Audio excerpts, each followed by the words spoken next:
Next, last but not least, our final speaker for today is Ping-hsiu Lin. Ping-hsiu Lin is a PhD candidate at the Chinese University of Hong Kong and doctoral fellow at the Center for Global Asia at New York University, Shanghai campus.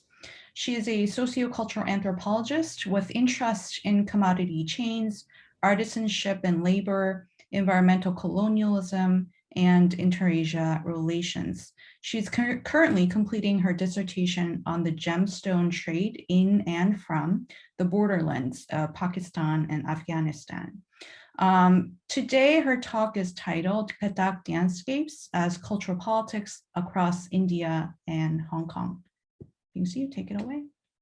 Okay, thank you so much, Ryon. So for starters, let me just say that this is not entirely my primary area of research. As Ryon has just mentioned, I work on the colored stone trade, and I'm really in the last throes of my dissertation writing. So I'm very grateful to the organizers, Ryon and Emily, for including me in this program without as much as having submitted a draft of my paper, and for really catering to my situation. Thank you so much.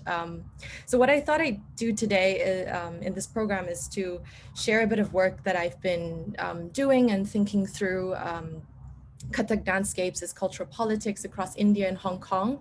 My entry point to this work has been really one of as a practitioner. For the past 10 years, I've been learning and performing a dance form known as Kathak, as well as organizing workshops and lectures involving my teacher back in Hong Kong, and also by extension, her teacher in Mumbai.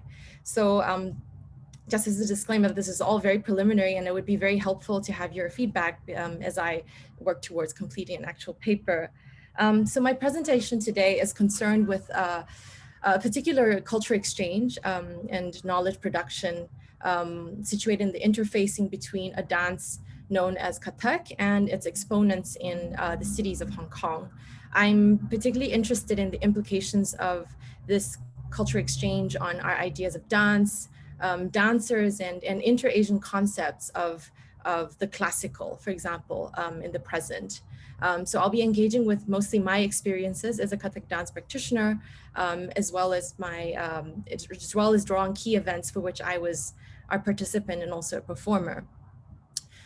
So in this presentation, I want to address dance in these three ways. Firstly, I want to think through this idea of dance as a cultural artifact that opens up questions regarding the tensions of what we understand as classical or folk, world, or ethnic, as genres of different art forms with its clear hierarchies. And the second aspect I would like to explore is the diasporic connections that enable these dance forms or these art forms to expand, transpose, or even be imbibed in the curricula that is also highly gendered. And then thirdly, and very briefly, I want to consider the question of funding and institutionalization, thinking about sponsoring bodies for these cultural events, this idea of culture diplomacy and how that can be a very collaborative affair. So I just want to give you a broad overview of what Kathak is, or more specifically how one defines Kathak today. So the most common narrative one will hear is the following: that Kathak is one of the major classical dance forms of India, that originates from northern India and derives from dance dramas of ancient India.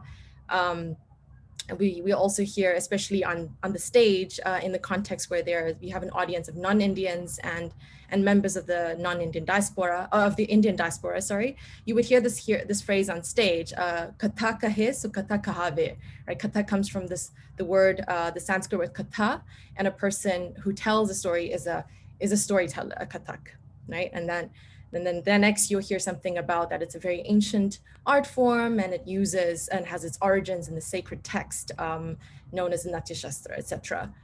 So that is the dominant narrative, and that is one that I've been taught. And in the scholarship, however, so in historians and anthropologists of Indian dance have really pushed back against this narrative of a solely Vedic Hindu past, and they've made very very distinct and important contributions in the historiography of Indian classical dance, arguing that this narrative is actually based on a very Orientalist mode of historiography in India, and somewhat inconsistent with the dance forms today. So, I won't go into detail here because it's not really the main point of my work, but I just want to highlight the sort of complexity and the immensely rich and contested history upon which, you know, Kathak is founded and institutionalized. And I would invite you to read the work that I've cited here by Pallavi Chakraborty or Margaret Walker, who've all made important contributions to understanding how, you know, the classical performing arts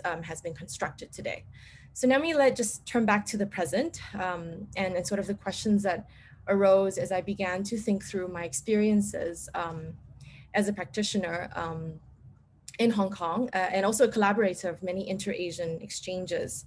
So I'll begin by sharing this. There was a series of events that I co-organized with my teacher in Hong Kong, my Kathak teacher in Hong Kong, which involved her guru, so her teacher, an exponent of Kathak named Sunayana Hazarilal, who came to Hong Kong with her musicians, her 4 musicians, the sitarist, the vocalist, the tabla player, and they arrived in Hong Kong in late September 2017. And the hosting institutions were Lingnan University, Ryon's institution, and also my own institution at Chinese University of Hong Kong. And I was part of the organizing committee. And what we've done is that we organized a 3-part lecture, which you can see. I don't know if it's too small for you to see here, but the first part is a seminar that is titled Kathak History, Gender, National Identity. This was a title that was not exactly given, or that was actually given by a professor of gender studies and not exactly the title that the speaker came up with. And it was moderated by the only specialist of South Asian music in the universities we knew, who is an assistant professor of ethnomusicology at the Hong Kong Baptist University. And as far as the Department of Musicology at my own institution goes, we didn't know anyone who specialized in South Asian music, or most of the faculty specialize in training students in Western and Chinese music. So the music workshop that followed was actually moderated by an assistant professor of musicology who specializes in European music. So I'll just read a little bit from my my sort of vignette here. So as the excited chatter of the 30-something student quietened and the moderator began to speak, we are introduced to Sunayana Hazarilal that you see in the picture here, a renowned quote-unquote Indian classical dancer, disciple of the late Guru Pandit Hazarilal ji, and the last surviving practitioner of the Janik Prasad Kathak School of Benares Gharana. So, and then the moderator began to explain where Kathak as a dance form originated from, and what the term Benares Gharana, which refers to a stylistic lineage based on a place and a person, is indicated by the name Benares, which is a city in northern India. So most of the students attending were from the music department, with some of the familiar faces from my own department of anthropology. Not only were these terms largely unfamiliar to them, but also the geographic region where the artists came from. And in the discussions that preceded the event, some of my own students, hearing that I would, demonstrate with my teacher, they asked me about this dance, which they, prior to the workshop, associated mostly with sort of the scintillating scenes of synchronized choreography, which Kristen has just shown in her talk, to fast-paced music popularized by the Bollywood industry. Some even asked, laughing, if I found it difficult to move my head because the many choreographies that they had seen in the Bollywood movies involved rigorous head bopping movements. And so there were many questions that ensued in the Q&A following Sunayana's lecture, which further reflected this unfamiliarity and to some degree ignorance of Indian art forms. So some of the questions were like, can men dance this form? Or why do folk dancers dance with bells on their feet? And there was this constant repetition of this folk dance or ethnic dance, and which really annoyed our speaker. And so she quickly took to correcting the students and saying that, no, this is a classical dance and not a folk or ethnic dance. So I just want to pause here and just think about and reflect on the labels of folk dance, world dance, ethnic dance, and what they, these are the common categories within which Kathak is situated, represented, and celebrated in the context of Hong Kong. So for example, in the events which we had been invited to participate as a troupe with Nisha, who is the person, Nisha, the person in green, who is the disciple of Sunaina Hazarilal.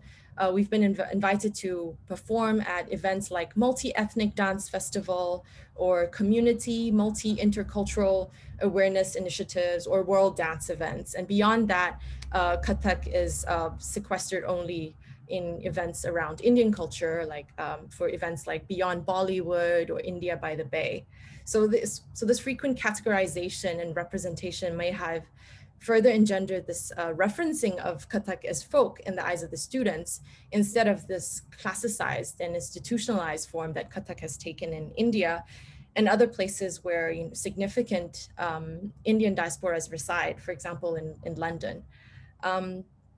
So this brings me to the point of diasporic connections, which we have seen has allowed Kathak to expand and build communities in inter-Asian contexts, such as Hong Kong. And so for example, Sunaina didn't just come to Hong Kong to present at our university, she also came to conduct examinations and provide certification for students of her disciple, Nisha Javeri, the one in green, who was my teacher. And just a word about Nisha Javeri, who has been in Hong Kong for almost 2 decades now. She came to Hong Kong having married a man from her own community, working in the banking sector. And since then, she's been teaching Kathak, and many of her students, mostly from the Indian diaspora, but also a few Hong Kongers, are women in their late 30s and some in their 40s. And they all follow a similar trajectory, as Nisha, moving to Hong Kong as a result of their husband's occupation in the finance or banking sector. So in hopefully a longer version of this very preliminary work, I want to consider the different factors that contribute to this dissemination and training and fueling of interest in Indian classical dance, which is made possible by both local interests in fostering multi-ethnic awareness, as well as cultural diplomacy on the side of the Indian government. But that does not only involve one nation, but also academic and cultural institutions, as well as individuals invested in their art, like Nisha Javeri.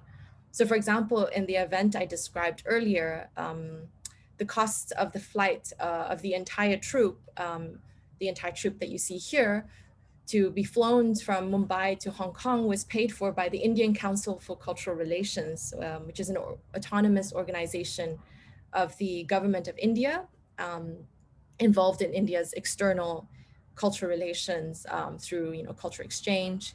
And then the honorarium and residence that was given to the musicians and the dancer was provided by Wong Bing Lai Music and Performing Arts Unit of the Lingnan University. And then the association established by Nisha, Sunaina, the dancer's own disciple in Hong Kong, funded the rest of the stay of the entire troupe in Hong Kong. So just before I end this presentation, which is somehow hastily put together, I would just like to end with a video of Sunaina Hazarilal's performance at Lingnan University in 2017. And here she is performing Jugalbandi. Ping-hsiu, you're 3 minutes over, so if you could, make it okay, a little bit quick. I'll just stop there. Thank you.